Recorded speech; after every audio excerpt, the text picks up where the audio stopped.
chain. There's a lot of misinformation in the market, and I think, as I'm sure we'll talk about as we're up here, I think in some ways you have these kind of holy wars playing out. One of them is this idea that, hey, these things will never solve payments problems at scale because of the volatility. Let's think about that for a minute. So I can enable an XRP transaction in 3 seconds, and so I have to take the volatility risk of XRP for 3 seconds.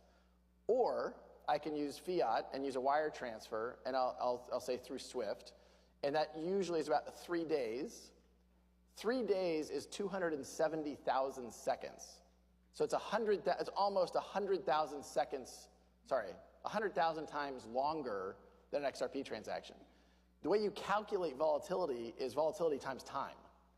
So if you reduce the time by a dramatic amount, even if the volatility is a lot higher, you actually have less volatility risk through an XRP transaction than you do a fiat transaction with SWIFT. Now, the other thing I'll point out is, people will say, well, couldn't XRapid use Bitcoin? And the answer actually is it could. And we've even thought about, architecting the product. There may be circumstances where we would use that because of liquidity. But a Bitcoin transaction today, on average, takes about 45 minutes in, 45 minutes out. So you're talking about an hour and a half of volatility risk as opposed to 3 seconds.